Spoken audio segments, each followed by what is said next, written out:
it chapter by chapter, one bite at a time. So many adventures and mountains we can climb. Take it word for word, line by line, one bite at a time.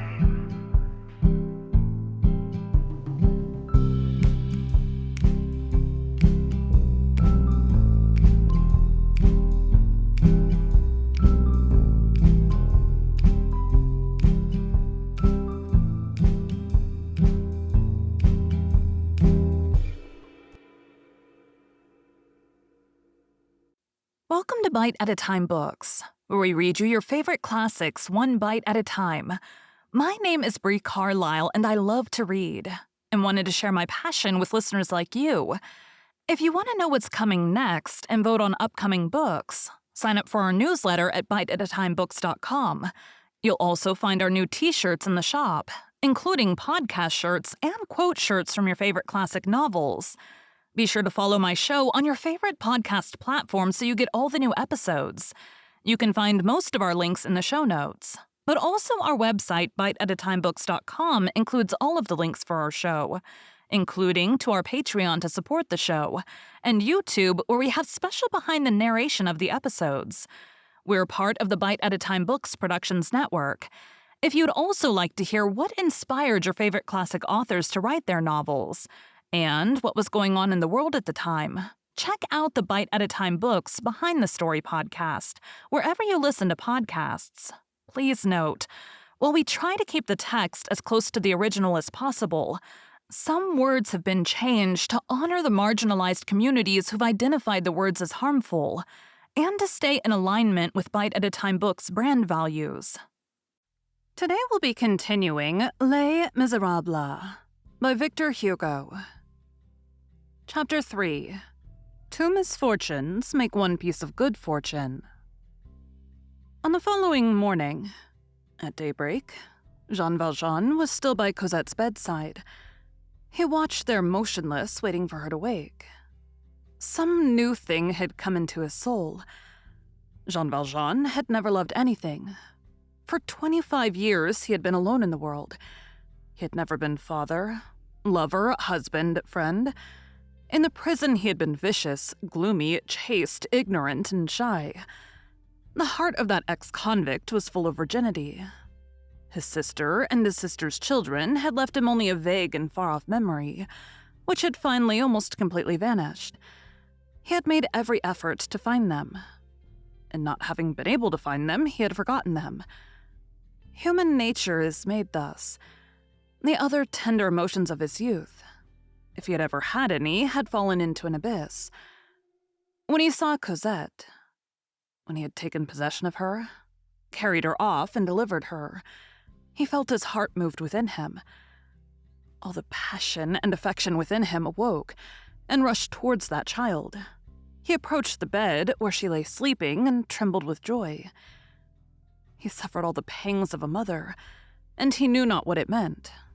For that great and singular movement of a heart, which begins to love, is a very obscure and a very sweet thing. Poor old man with a perfectly new heart. Only, as he was 55, and Cosette 8 years of age, all that might have been love in the whole course of his life flowed together into a sort of ineffable light. It was the second white apparition which he had encountered. The bishop had caused the dawn of virtue to rise on his horizon. Cosette caused the dawn of love to rise. The early days passed in this dazzled state. Cosette, on her side, had also, unknown to herself, become another being. Poor little thing. She was so little when her mother left her that she no longer remembered her. Like all children who resemble young shoots of the vine, which cling to everything, she had tried to love. She had not succeeded. All had repulsed her. The Thénardiers, their children, other children. She had loved the dog, and he had died, after which nothing and nobody would have anything to do with her. It is a sad thing to say, and we have already intimated it, that at 8 years of age her heart was cold. It was not her fault, it was not the faculty of loving that she lacked. Alas, it was the possibility. Thus, from the very first day, all her sentient and thinking powers loved this kind man. She felt that which she had never felt before, a sensation of expansion.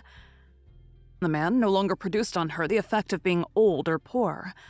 She thought Jean Valjean handsome, just as she thought the hovel pretty. These are the effects of the dawn, of childhood, of joy.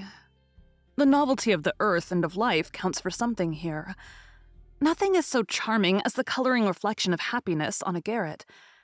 We have in our past a delightful garret. Nature, a difference of 50 years, had set a profound gulf between Jean Valjean and Cosette. Destiny filled in this gulf. Destiny suddenly united and wedded with its irresistible power these two uprooted existences, differing in age, alike in sorrow. One, in fact, completed the other. Cosette's instinct sought a father, as Jean Valjean's instinct sought a child. To meet was to find each other. At the mysterious moment when their hands touched, they were welded together. When these two souls perceived each other, they recognized each other as necessary to each other and embraced each other closely. Taking the words in their most comprehensive and absolute sense, we may say that separated from everyone by the walls of the tomb, Jean Valjean was the widower, and Cosette was the orphan. This situation caused Jean Valjean to become Cosette's father after a celestial fashion. And in truth, the mysterious impression produced on Cosette in the depths of the forest of Chelles by the hand of Jean Valjean, grasping hers in the dark, was not an illusion but a reality. The entrance of that man into the destiny of that child had been the advent of God. Moreover, Jean Valjean had chosen his refuge well. There he seemed perfectly secure. The chamber with the dressing room, which he occupied with Cosette, was the one whose window opened on the boulevard.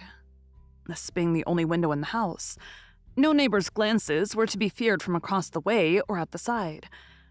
The ground floor of number 5052, a sort of dilapidated penthouse, served as a wagon house for market gardeners, and no communication existed between it and the first story. It was separated by the flooring, which had neither traps nor stairs, and which formed the diaphragm of the building, as it were. The first story contained, as we have said, numerous chambers and several attics, only one of which was occupied by the old woman who took charge of Jean Valjean's housekeeping. All the rest was uninhabited. It was this old woman, ornamented with the name of the principal lodger and in reality entrusted with the functions of portress, who had let him the lodging on Christmas Eve.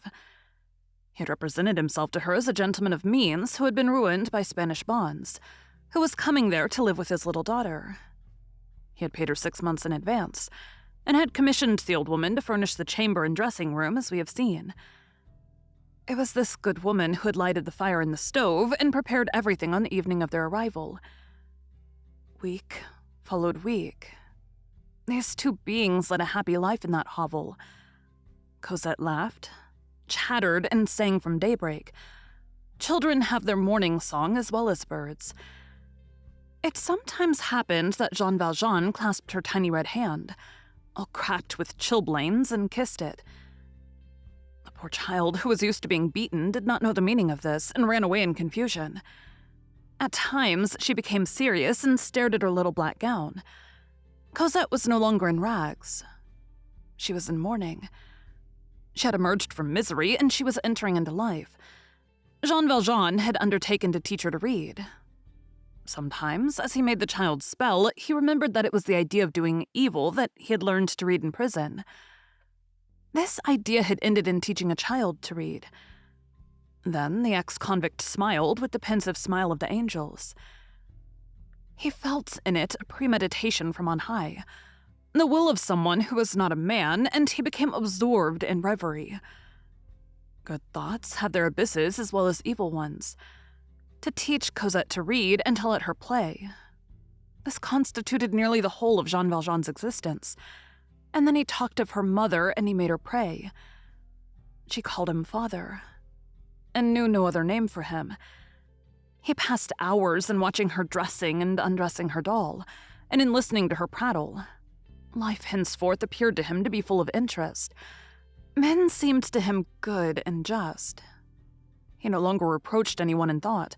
He saw no reason why he should not live to be a very old man now that this child loved him. He saw a whole future stretching out before him, illuminated by Cosette as by a charming light. The best of us are not exempt from egotistical thoughts. At times, he reflected with a sort of joy that she would be ugly.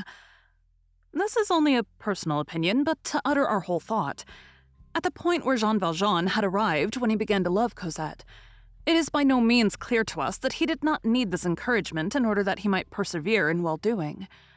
He had just viewed the malice of men and the misery of society under a new aspect. Incomplete aspects, which unfortunately only exhibited one side of the truth. The fate of woman as summed up in Fantine, and public authority as personified in Javert. He had returned to prison, this time for having done right. He had quaffed fresh bitterness. Disgust and lassitude were overpowering him. Even the memory of the bishop probably suffered a temporary eclipse, was sure to reappear later on luminous and triumphant. But after all, that sacred memory was growing dim. Who knows whether Jean Valjean had not been on the eve of growing discouraged and of falling once more? He loved and grew strong again. Alas, he walked with no less indecision than Cosette. He protected her, and she strengthened him. Thanks to him, she could walk through life. Thanks to her, he could continue in virtue. He was that child's stay, and she was his prop. Oh, unfathomable and divine mystery of the balances of destiny. Thank you for joining Bite at a Time Books today, while we read a bite of one of your favorite classics. Again, my name is Bree Carlile, and I hope you come back tomorrow for the next bite of Les Miserables. Don't forget to sign up for our newsletter at biteatatimebooks.com and check out the shop. You can check out the show notes or our website, biteatatimebooks.com, for the rest of the links for our show. We'd love to hear from you on social media as well.